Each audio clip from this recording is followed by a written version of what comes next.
Hello, everyone. Welcome back to TEXTing IRL, Ideas for Real Life, where we wrestle with the big dilemmas of our time through the lens of classical and modern Torah texts. I'm your host, Elana Stein Hain, and we're recording on April 14th, 2026. Before we get started, if you listen to or watch this show, it means you care about how we face big dilemmas in the Jewish community. We'd love to hear from you more directly. So we put together a short survey. It's quick and it really helps us understand what's resonating, what's challenging, and what you want more of. Your feedback shapes how we think, plan, and grow this podcast. So if you have a few minutes, please fill out the survey by scanning this QR code or by clicking the link in the show notes. Thanks for listening and for watching, and thanks for thinking with us. When Israel and the U.S. launched a massive coordinated attack on Iran just a few days before Purim, many viewed the holiday as a lens for understanding this moment. It was just a redux of the Purim story, this time with a modern-day Persia. The Jewish calendar, along with the collective memory and feelings that it's meant to trigger, is really potent. And Jewish memory is seldom only about the past. True, it invites us to honor the impact of our collective experience, but its potency actually lies in the lessons that it teaches us about everything from the possibility of overcoming challenges to understanding what went wrong and trying not to repeat, to what it means to be part of a covenantal arc of history and how that obligates people to other human beings and to God. In short, Jewish memory is meant to join the past to the present. But what are the ethics of attempting to read the present in light of the past? What role should our collective Jewish memory play in the way Jews experience the seismic events of today? And given how much we are living through right now, what new memories are being created during these tumultuous years? And how might we mark them for ourselves and for future generations? This week's Torah portion, Emor, with its focus on the Jewish holidays, is a perfect site to think about the role of Jewish memory. As of course, the Jewish holiday calendar is explicitly connected by both biblical and rabbinic tradition to events in our Jewish past. Moreover, the modern-day commemorations of Yom HaShoah, Israel's Memorial Day, Yom HaZikaron, and Israel's Independence Day, Yom HaAtzmaut, that all fall during this season, push us to continue to consider these questions more urgently. And in fact, we're taping today on Yom HaShoah, Holocaust Remembrance Day. So memory is on our minds. I'm so delighted today to welcome my colleague and friend, Dr. Yehuda Kurtzer, co-president of the Shalom Hartman Institute. Yehuda's book, Shuva, The Future of the Jewish Past, is such a thoughtful meditation on the role of the past in our present, and specifically the role of Jewish memory in charting our path forward. So I'm really looking forward to thinking these issues through with you, Yehuda. Welcome to the show. Thanks, Elana. I'm happy to be here with you. So I want to start by grounding us in the Torah portion, because the truth is, Leviticus, Vayikra 23, it's a lot of agriculture when it comes to the calendar, but there is a beautiful, sneaky moment towards the end of that chapter that goes right into Jewish memory. We're talking about the holiday of Sukkot. It says, Basukot teshvu shivat yamim. You're going to live in booths for 7 days. All of the citizens of Israel will sit in booths. And then here comes the Jewish memory catalyst. Leman yed'u dorotechem, so that your future generations will know, ki basukot hoshavti et bnei Yisrael, that I settled you in booths, behotzi otam me'eretz Mitzrayim, when you were leaving Egypt and traversing the desert. Ani Hashem Elokechem, I am the Lord your God. Now, some people talk about Passover as you do strange things so that the children will ask. Well, I can think of few things that are stranger than Sukkot. You're sitting outside when it just started getting cold. And you're basically saying we want to trigger memory. So when we trigger that memory, Yehuda, you build a beautiful sukkah, I've seen it, right? When we trigger that memory, that's clearly not only about the past, don't you think? No, it's definitely not. And you alluded to this in your opening and your framework when you talked about the covenantal arc of history. What the Torah, I think, understands, and actually the Torah has a weird understanding of the human condition that science is actually only catching up to, which I'll mention. I'll say something about that in a second. What it understands is that our relationship to the past is not like a sequence. It's not like these historical events that we talk about now, as though there's some enduring value of just talking about these things. This very text that you cited is weaving together past, present, and future because it's subjunctive. In the future, you will talk about those events in the past, but for now, you have to be in the present. And the reason I alluded to kind of modern thinking about this is only in the past, half century or so have biologists and neurobiologists come to understand that events of our past are not historical events that happen to us that sometimes we remember and sometimes we don't. They can actually transform genes. They actually live in our trauma, can have epigenetic endurance, which means that like the events that happened to our ancestors can actually live physically within ourselves. So even the notion of like past, present, and future is kind of screwed up. Like we actually, there's something very different about the biblical tradition and now increasingly about biology, which says past, present, and future are always kind of intertwined with each other. Well, so it's funny. Recently, I saw this study. I saw the scientific study on that epigenetics, meaning that sense of the trauma lives in your genes. And I posted it somewhere. And every Jew I know wrote, duh. Yeah. Meaning, why? Meaning it's Yom HaShoah, right? Duh, of course. But I'm also taken by what you're saying about in the time when the ritual is created, there is a future tense perspective, right? It's not we are experiencing this now and therefore we are going to remember it for ourselves. There's already a sense of the need to pass on, which I think is really deep. Now, I'll say that even though this particular verse is not giving us, Exodus as a paradigm in as explicit a way, I mean, it's all over the Bible. Meaning Exodus is the paradigm for future redemptions.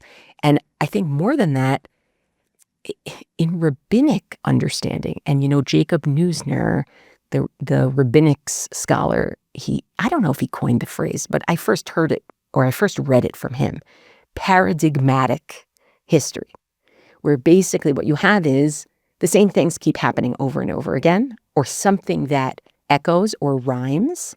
And so you have things in the Talmud like, oh, in the month of Nisan, we were taken out of Egypt, and in the month of Nisan, our future redemption will happen.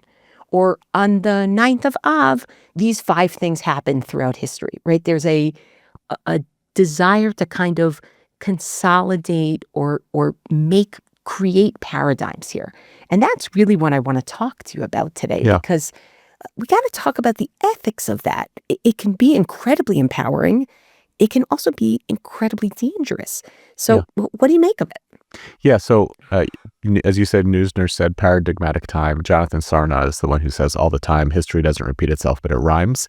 And it has certain Jewish implications. That's what you talked about earlier about, oh my God, this happened, this invasion of Iran takes place right around Purim time. I've seen a version of this story before, and we know that's not really true, right? Like, it's not the same story, right? It's not true. They're not the same people. They're not the same people. It's a diasporic story, meaning there's a lot here. Nobody invaded anyone. Yeah, and did the Purim story really ever happen? Like, there's a lot, right, that you could, there's a lot riding on the comparison. So I think there's kind of 2 levels here. One is, what is kind of legitimate for Jews to do, or natural, even before you get to legitimate? What's natural for Jews to do? And I think I want us to have some generosity and empathy towards our own people for the impulse to look at history and say, in Jonathan Safran Foer's framing, what does it remember like?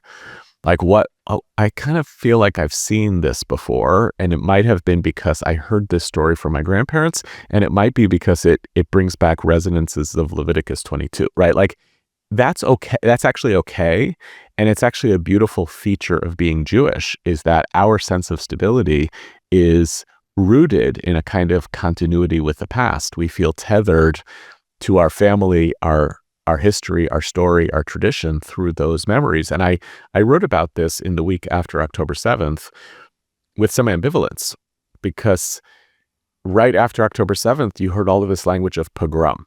It was a fascinating piece of language. Like, well, we haven't had pogroms in a long time, but this kind of look and feels like one, even though actually it was, as we understand, way worse than any pogrom in history, vastly more violent than what we think of the worst pogrom of all time.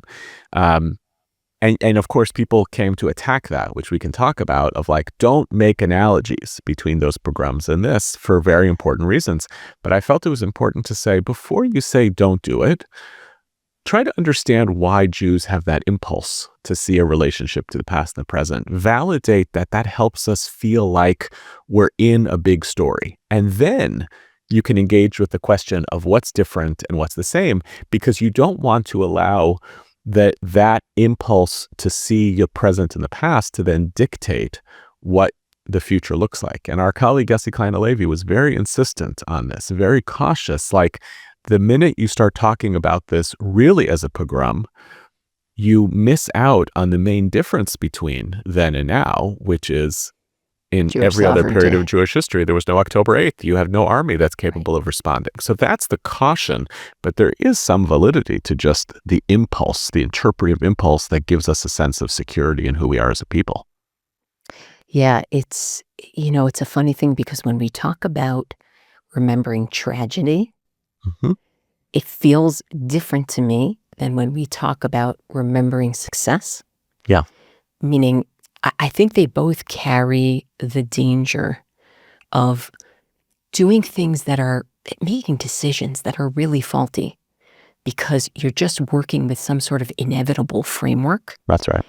That inevitability is very dangerous. But I'll tell you the difference. The remembering success, I feel, is actually necessary. Meaning, as a Jew, and I'm going to say as a person of faith, I actually do experience that as some covenantal arc between God and the Jewish people. And remembering that is actually really important to me. So I'm not even thinking about it just as something utilitarian. I'm thinking about that as it's a value. And I'm sure, by the way, people who think about tragedy in that way would look at me and say, yeah, it's actually a value for me to think about the tragic, right? Meaning it helps us be part of a bigger story, but I also think there's something, it's in epigenetics. It's the identity of who we are. And I think there's values in there, and not just utility. I think there's values in there. But I know that it's very hard for people to go from making comparisons to being able to see differences.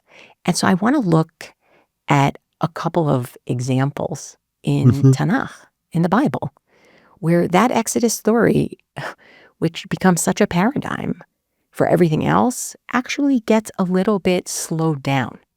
So I'll give you an example, right? When you look in the book of Isaiah, the end chapters, 40 and on, it's all comfort, right? So it's going to promise you redemption. And so in Yeshayahu chapter 52, I'm so taken by this pasuk that basically tells them, look, at the end of the day, there is an inevitability about your continuity, right? And that's part of the belief, that's part of the faith, right? It doesn't help me with my own life, but it helps me with the bigger picture. But it's not going to look the same. So the pasuk goes as follows, the verse goes as follows, Ki lo b'chipazon tetzeu. You're not going to leave in haste, with your shoes on and your belt buckled, the way this narrative of the Exodus is told. Uvimnusa lo telechu, and you're not going to leave running the way that you did. And then the verse says, because God is there and picking you all up from lots of different places, implying that it's going to be a very long process. Meaning God has to pick you up from here and pick you up from here and pick you up from here. And I want to let that sit on an ear of somebody who says, and somebody said this to me. I was in Florida and somebody said to me, she goes, I know the Jewish people will continue because, and she said, Netzach Yisrael lo yishaker. Yeah. The eternal one of Israel doesn't lie. This person is not a religious person. I said, you know how wild that is to say? Yeah. She said, I know that it will continue. I just don't know what it's going to look like. And I want to think about that for a minute. People who live in that strange space. Well, that's very beautiful because it kind of it has the potential to help us resolve the problem. Like what we're describing here is the Bible tends to have an approach to history that suggests that things move in cycles, right? And that could allow you to be looking for signs all the time. Right? Like, oh, now I understand I'm at this part of the story. Now I'm at this part of the story. And then it's all just going to kind of happen inevitably. And what that does is it takes away human agency, right? What is actually different that requires my own intervention? And it also pretends as though everything is kind of predictable along a certain sequence. So if this happens, therefore the next thing is going to happen. And the modern problem, of course, is that we don't tend to believe anymore in the same kind of cyclicality of history. We have a greater sense of understanding of our own agency. As you know, Danielle Allen, the scholar at Harvard, likes to say, it's not true that the arc of history is long, but it bends towards justice. There is no inevitability in the arc of history. It only bends towards justice if humans play a role in bending it towards justice. So to notice that it's already in the prophetic tradition, that Isaiah is saying, don't expect that this that we just naturally go through this cycle of destruction and redemption. You're actually going to have to be prepared for totally wild, different presentations of it. I think that opens up a pathway for Maimonides, for later thinkers, to say the Messianic era won't look like what you think it's going to look like because you think there are replicable patterns in history. You have to play a very different role in the story, and you have to be open to the possibility that history won't exactly follow the same patterns that came before. It's a really useful caution for us. Well, so it's interesting. Let's talk about caution, but let's also talk about how that liberates a little bit. Yeah. Right? Meaning, if things are inevitable, right? Let's go concrete for a minute. Some of the things that people are using Jewish memory to think about, right? So it's inevitable that we'll beat Iran. It's inevitable that we're in 1930s Germany, in America and Canada. It's inevitable. I'm saying it's inevitable that this Zionist project is actually going to be, God forbid, the downfall of, notice I say God forbid at that one. Forbid. I mean, Iran, I'd be happy for us to beat Iran, but God forbid on the other one as well. But, this is the third Commonwealth and it could fall because of all the immorality, et cetera.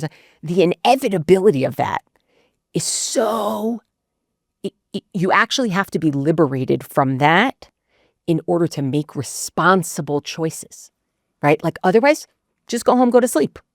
Just go home, go to sleep, right? You have to be responsible. You can't just by hook or by crook. I think that what you're basically saying, Elana, is that if you believe in that cyclical narrative of history, you're kind of obligated to be in a permanent phase of short-term pessimism and long-term optimism. The short-term pessimism is, this version of something will probably be destroyed, right? Like we had a good run in America, but if I just look at the patterns of Alexandria and Germany and Spain and England and Greece and all these other places where Jews were destroyed, it doesn't ever stay forever. So it will probably go through some period of destruction, and then we will find ourselves on the redemptive arc on the other end. But I think what you're saying, which I also feel a deep resistance towards, is like, stop with that teleology. There's no natural, it doesn't have to happen that way. Just because there are interesting analogies between the Jewish community in America and ancient Jews of Alexandria doesn't mean that we're about to be destroyed in a pogrom the way that ancient Alexandrian Jews were. Just because Israel is rehabilitating the notion of a Jewish commonwealth in the land of Israel doesn't mean that because the first one was destroyed and the second one is destroyed, the third is destroyed. It takes away so much of our capacity to actually shape a different narrative of history and leave aside a little bit the redemption story. Just build it, be in it, create it, right? Well, so there's two things. One, I would give a little, my asterisk is that I do believe that all good things come to an end at some point. I mean, I'm just being honest, meaning I really do believe that. But I think there's a difference between being wary of the possibility and considering it to be inevitable. I think there's a big difference between those two. I think it's naive not to recognize the patterns, but I also think that it's highly dangerous. I get it, but I'll just things as fully. Yeah, I get it. I just would say, like, we have to have more abundant imagination when we think with the Jewish past about all of the available templates. Like when someone says to me, oh, this seems to be American project, which was so unique in the second half of the century, seems to be declining. And they immediately go to Nazi Germany. I'm like, come on. Couldn't it be more like, for instance, couldn't it be like more like America in the 1940s and 1950s, where Jews still experienced significant degrees of cultural and social anti-Semitism, but they weren't being rounded up into camps? Like that too is an act of Jewish memory. So you actually have to be kind of learned in Jewish history in order to be good at this Jewish memory business. Otherwise, you're kind of lazy, right? You're just looking for the one possible template, and it's usually the worst possible one. That's great. Meaning what I'm taking right now is, okay, it might look like a certain template. And by the way, it really does resonate that way, but it doesn't mean that that's where we're going. Another is, no, you're using the wrong template. You're not even looking at the right template. So there are layers here, I think, and it takes more than just a quick decision, a snap decision as to what it is. I want to look at another way that the Bible surprises us, because I think there's a moral dimension to this, because we are so reasonably entwined in our own story. But it's amazing to me that the Bible actually says God didn't just take you out of Egypt. God took other people out of other places. Like, get out of your navel for a minute and take a look. I mean, listen to this pasuk. Listen to this verse. It's absolutely remarkable. In Amos, Halo kivnei kushiim atem li, b'nei Israel. The Jewish people, are you not like the Cushites to me? Ne'um Hashem, says God. Halo et Yisrael haleti me'eretz Mitzrayim. I took the Jews out of Egypt, true. Uplishtim mikaftor, but I also took the Philistines out of Kaftor.